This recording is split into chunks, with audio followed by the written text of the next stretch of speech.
Hello, everyone, and welcome to the Barrens Chat podcast. I'm Sod, and with me today is my co host Guk. This is a podcast about World of Warcraft by two guys who play it. Guk, this is our very special podcast. We are roughly 24 hours away from the worldwide launch of World of Warcraft Classic. It's incredible. The hype is palpable. Everyone has been talking about this.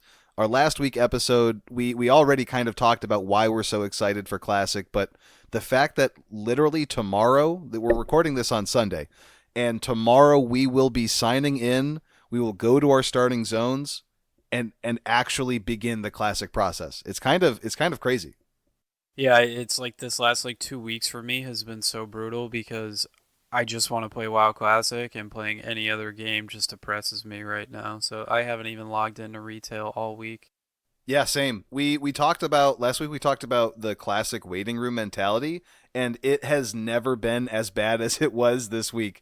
I struggle with finding games that I want to spend my time in, and it gets worse and worse the closer we get to classic. It's to the point where, like Sod said, I don't sign into retail. I haven't done anything on my main tune. I basically told my guild that I'm going to take a week off of raiding because they're kind of falling apart with these Ashvane DPS checks, and I'm just going to take the time to go hard in Classic. Yeah, and I don't think you can go wrong with that. I know we have a decent amount of guys rolling as of right now. We're gonna play on Herod, and we'll see how the queue for that is. I think honestly, no matter what server you play on, you're gonna catch queues on. It's Monday night for us. It's 6 p.m. for me. I think it's 5 for you. So it should be an awesome launch night. Hopefully, I am managing my expectations. I do expect a queue. I just hope I get to play and get enough done Monday night because unfortunately, I'm not taking any time off of work. So I got all my stuff done, like real life stuff done last week, and I'm ready to go. I have nothing to do other than go to work and play WoW. Yeah, it seems that well, I did the count today. This morning, I counted 10 full servers, and all of those servers, you have the big obvious ones: Herod, Fairlina, Whitemane. But one of the things that I believe has been effective, or at least I hope it's been effective, is this kind of scare tactic that the Blizzard devs have used regarding how full and overpopulated some of the servers are. And I'm hoping that that has led to people leaving the servers, and we won't actually see a decrease in server population until the game gets going, because they're basing this medium, high, or full population list off of character names. And we all know that since you're limited to 3 names, you're going to try and get your best name. When there's a new server that's announced, you can try to get that name again on that server. And it doesn't exactly tell you where people are going to play. It just tells you where they've reserved names. And I think that because we've seen a very steady rise in other servers hitting that full point, I think that translates to people who were already on Herod, already on Fairlina, also making character names on other servers. So I'm not sure how much it's going to translate into actual load when the release happens, but I do think we are going to see less of a severe kind of catastrophic launch than people are expecting. Yeah, I expect it. I mean, Battle for Azeroth launch went really well, all things considered, unless you were on Illidan or I think Terran Mill in Europe. So, other than those servers, Battle for Azeroth was laggy at first and then was fine for the rest of the night. So, hopefully, this can launch like that. I do think that they are probably going to have a lot more people than they initially planned on, which is pretty obvious given the amount of extra servers they've put in, and they'll have two more go in tomorrow before game launch. So we'll see how that goes, and it's just all about getting in there and playing for me. I'm not in a rush to get 60, but I still want to do it at a decent pace. I want to get up there and start working on my pre-raid best in slot, get myself advertised for a guild. I'm just so pumped to have something to do in WoW. And also, kudos to the Classic community for getting the LFG add-on taken down with the first update. WoW devs said they're going to take it, like, really limit its capabilities, which I think is awesome. I know various people in the community have differing opinions. I think that LFG on your own server probably isn't as bad as people think, but the second you start opening the game up to multiple servers that can play with each other, I think that's where you start to lose your community. I don't think. I'm glad that that add-on isn't going to work, but I don't think that having you queue up with people that are on your server is necessarily the worst thing in the world. Could have been nice for convenience, but either way, I'm happy with it being gone. Yeah, and it really ties into, at least for me, the blue post about it, where the quote is, "We believe the nature of classic LFG is incompatible with our social design for classic." So, like that right there tells you that classic is a social game. It is an MMO society where the expectation is there's interaction.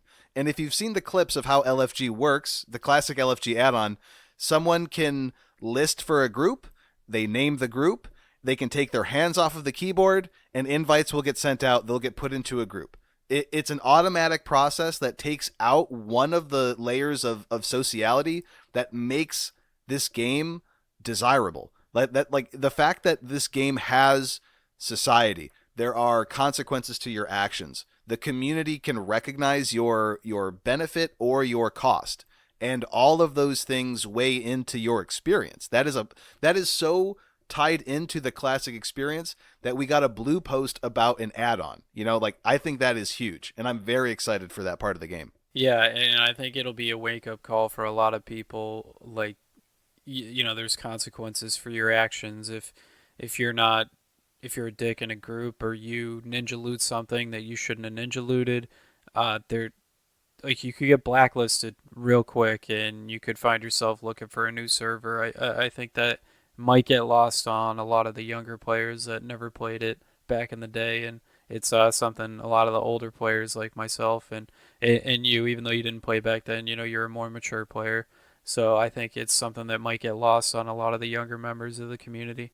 That's something that people need to really get a huge amount of because it's nowhere in BFA. One of the best things about your first dungeon run is you've been leveling through, whatever your starting zone is. You've seen a few of your same race allies that are playing different classes, and maybe you guys have helped each other out on a couple quests. Well, now you're almost level 15. You guys are thinking about making a dungeon group, and you have interactions with people in the past that you can kind of draw off of. I know that this name is someone that will help me. I know that this is the name of someone who, maybe I was clearing out mobs near a mining node and I have aggro on the closest mob, and this guy just walked up and took my node. I'll remember his name. And if I'm controlling who gets into my group, they're not coming into the group. There are consequences to your social actions, and that is a very key point of the game. Yeah, you'll be rolling on those nodes inside the dungeons and everything like that. It'll be cool to see. Also, kudos to Blizzard for recognizing that it is a MMORPG, which has multiplayer in it in the acronym, and unlike Retail WoW, which is very solo friendly, it is really for a multiplayer person. You still can do things solo in Classic WoW, but uh, big shout out to the multiplayer gameplay. I'm really a huge fan of that. I something that I think screams classic WoW, especially as a warrior, is when you hit level 30 and you get your Whirlwind Axe quest. That quest is not going to be easy for you as a level 30 warrior. If you try to solo it, you're just not going to succeed. You have to fight so many almost level 40 mobs to get certain drops. You have to collect enough of these drops like through I think two different zones, and then you have to come back and fight a level 40 elite Cyclonian to get the axe. It is something that if they release that in retail where you're level 115 and they're like, "Okay, so for this incredibly important piece of equipment for your specific class, you have to do this quest." And the quest is scaled around level 120, and the axe is only really good pre level 120. So, the wheels start turning. Wait a minute, this is unfair. Why would I even do this? I'm just going to move on. In that retail mindset. But in the classic mindset, immediately you're thinking, who can I get to help me? I need to get this axe as quickly as possible. This will help me, in so many different ways. So you can tell the people that you're getting help from, like, hey, you helping me means that in the future I will help you. I'm going to have this overpowered weapon. I can help you clear your quests. And there's a back and forth that develops as a necessity of that social interaction. Yeah, right. And it's like a community thing. It's like, hey, you get your whirlwind axe, and then that just increases the amount of damage throughput that we have. We're going to kill things faster. We're more likely to two-man a quest. Dungeons will go quicker. I think, getting your friends ahead of the game as well as yourself is a benefit to everybody in the group, and not just one person, which is the way it kind of seems in retail. And it's so cool to be able to just progress through this. I think we're gonna do a lot of dungeon grinding on night one, if there's time. Hopefully in like 2 to 3 hours, maybe be RFC appropriate level and get a couple runs of that done. It seems like, based on everything I've been like watching and reading, that dungeon grinding won't be too bad. I do want to quest quite a bit because I definitely want to see some of the zones like Hillsbrad and the Barrens, and of course the Barrens because of the name of this podcast. And then like Tenaris is one of my favorite zones. I'm pumped to go to Winter Spring.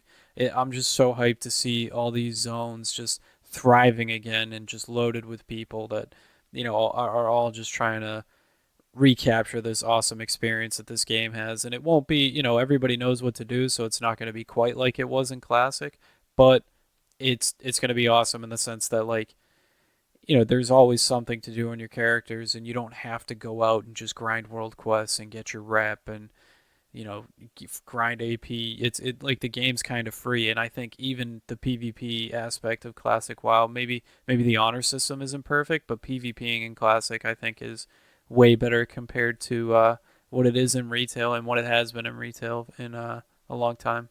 Yeah, one of the big design changes that they've made, I think at least, as far as their core kind of development idea, is the change from World of Warcraft Azeroth being the main character to the player being the main character.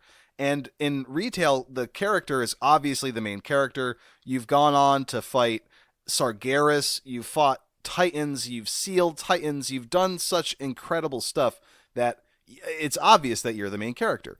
And early in Classic, the whole idea was that the world is the main character and the exploration of it, learning new things about it, finding new ways to get through it. That part of the game doesn't exist at all in retail. It's kind of something that will show up, when there's a new zone that's released. But honestly, the way that retail kind of rolls things out, you've got the new expansion where there's not a lot of exploration to be done. Everything's kind of linear in the new zones. Then in the next patch they release a zone or two more. You explore those zones and then you get flying, and then you're just flying everywhere and you don't really stop around to look. It's not, the world is not really a significant part of retail WoW. Yeah, and I mean, that being said, the character has done so much. I mean, yeah, you've killed all these titans, but if you go into a warfront, you're still trying to get ore and lumber to help the faction win a battle, which seems Yeah. ridiculous.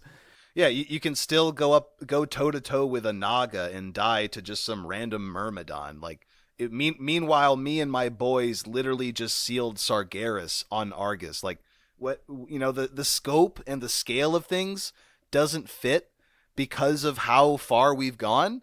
And I mean, that's just kind of a nature of, it's a process of the natural progression of the game. Like, obviously, things are going to be added as time goes on, to the story and to the character.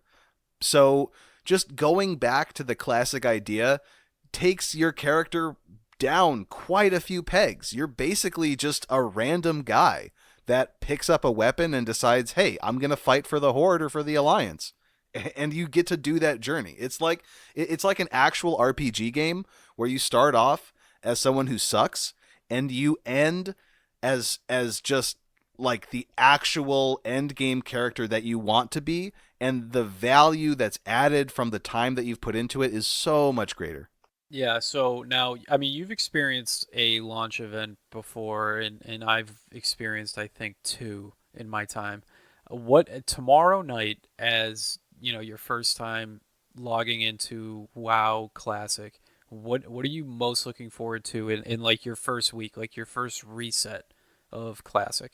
I mean honestly, I'm really excited to see a lot of people walking around doing the same stuff that I'm doing. So no matter what I'm doing, I'm going to be getting just giddy and excited about it cuz like, hey, there's some other Tauren fishing with me and there's some other Tauren clearing plane striders with me, and it's such a that idea to me is kind of I don't know. I like it. I don't want to play an MMO like WoW to think that I'm by myself, if that makes any sense. Yeah, I think too, like, you know, even though we're going in with, I think we have like 11 people on our spreadsheet right now that may or may not play, but I think what I'm looking forward to the most is as we're leveling up. I can remember this from when I was 16 years old. I had a kid that was around the same level as me a lot when I was playing my first character, and we talked almost every day, and we leveled together every day for months, it seemed like. So I think making new friends is probably what I'm looking forward to the most, because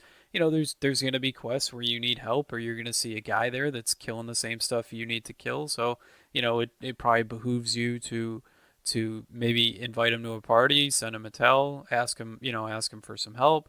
Maybe like I'm playing a mage, so maybe I could just give him some food, and you know people appreciate that, and I think that goes a long way. I'm just really excited to meet new people. I know we're not going into Classic to start our own guild, and we're gonna look for a leveling guild. So I'm pretty pumped up about that too.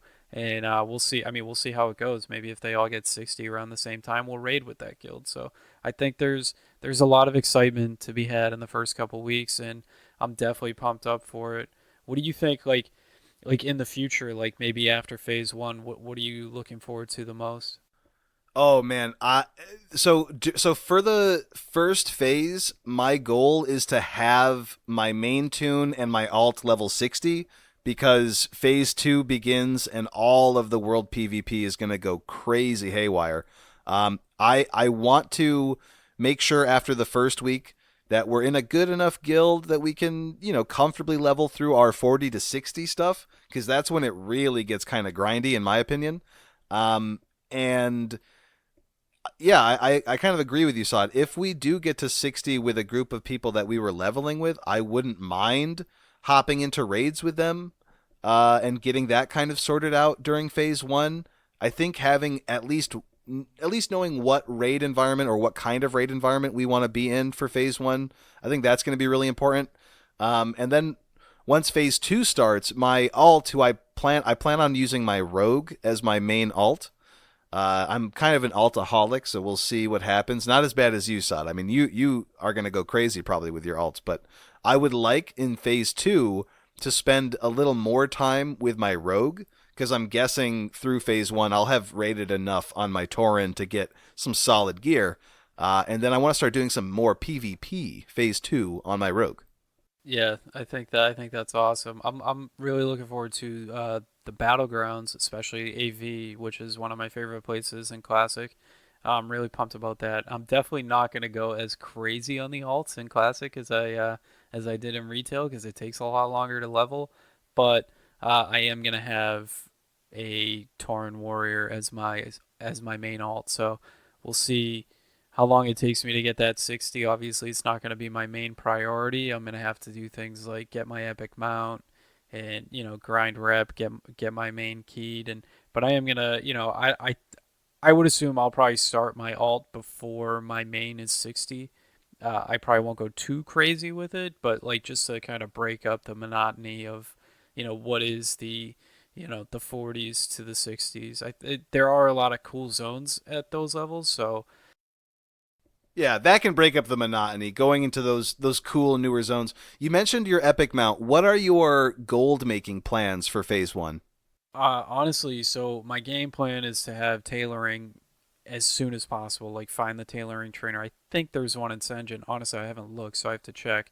And just immediately start advertising 6 slot bags the second I Oh, get that's it. right. And Yeah, you're gonna be the bag boy. yeah, Secure the bag. hopefully I get like small tips, like maybe 25 copper a bag or something like that. I'm not gonna be too crazy. People are gonna need bags, so as long as somebody brings me the mats it's beneficial for me because I get to level my tailoring off of it, and maybe they throw me like a small tip of like 10, 25 copper. I mean, it's going to be weird because there's not going to be any gold in the economy yet. So it's going to be interesting to see how the economy shapes up, as it goes. Yeah. Yeah, certainly. And one of the things that I plan on doing with my bank alts, I'm going to have a couple bank alts. I'm going to have one parked early on in the Ratchet Bank just for my one level 1 through 10 dumping. I'm going to, collect everything, and every single white I'm going to mail to my bank alt.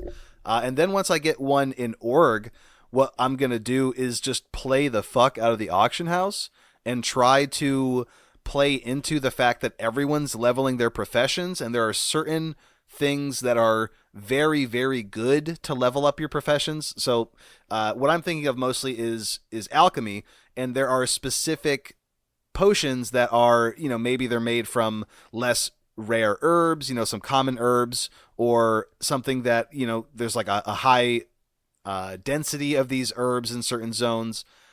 By kind of being a douche on the auction house and controlling the stacks, you can make a ton of money. You can sell early game herbs for late game prices. Early game mats for late game prices. That's huge. If you can take advantage of the fact that people are willing to spend money to take a loss on their profession gain, then you can make a lot. Because essentially, what people are going to be doing, at least this is how I think about it. If I am buying mats to level my alchemy, let's say, and then I'm putting those potions back on the auction house for a loss, the amount of value that I lost is equal to the amount of value that I put into my alchemy levels, because that's the whole point. And eventually, once people get to max level alchemy, max level whatever it is, they're not going to care. That value is gone. So they don't want to lose value by putting up a potion for less than the price of the raw input. So early game, you can actually make some money on the auction house doing that. It might be a little scummy, but honestly, this is the capitalist world of Orgrimmar. Come on. Yeah, so what professions are you going to go? So I'm obviously going to be tanking. That's my bread and butter. So because of that, engineering is going to be my focus for endgame. And I don't know if I will go like super ham engineering blacksmithing. I think I might wait on that. Maybe if one of the guys in the group goes blacksmithing, that would be good.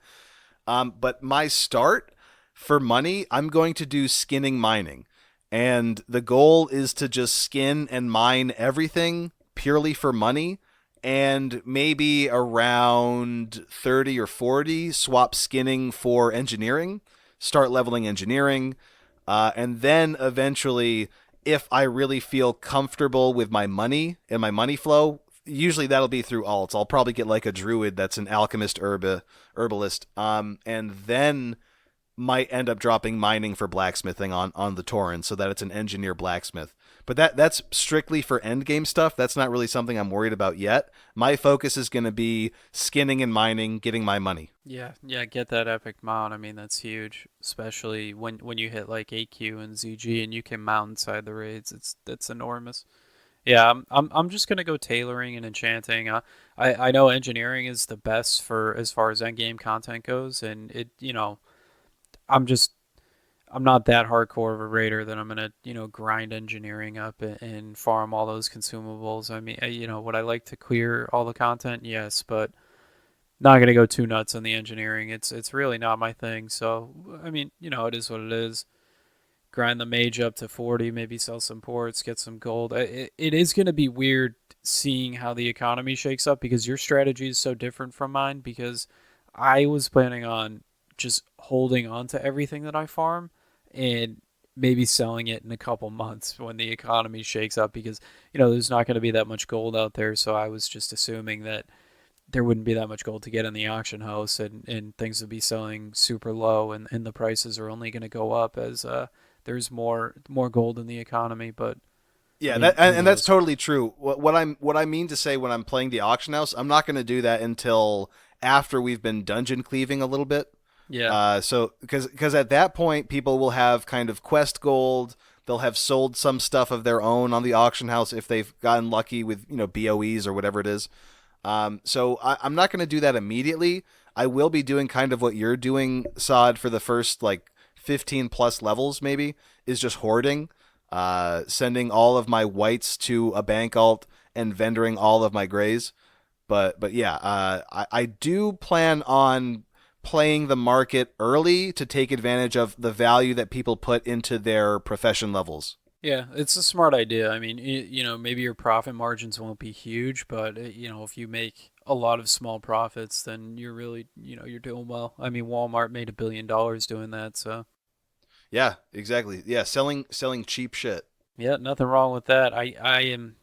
Oh, I can't wait. Work is just gonna drag all day tomorrow, and I already have a game planned. I gotta log on right at like 5:30 ish. Hopefully, there's no issues getting in. I mean, they keep opening new servers, so I think there is a new East Coast server coming up tomorrow, PvP. So maybe that'll be where we go. But as of right now, it's Herod and it's Horde, and I can't wait to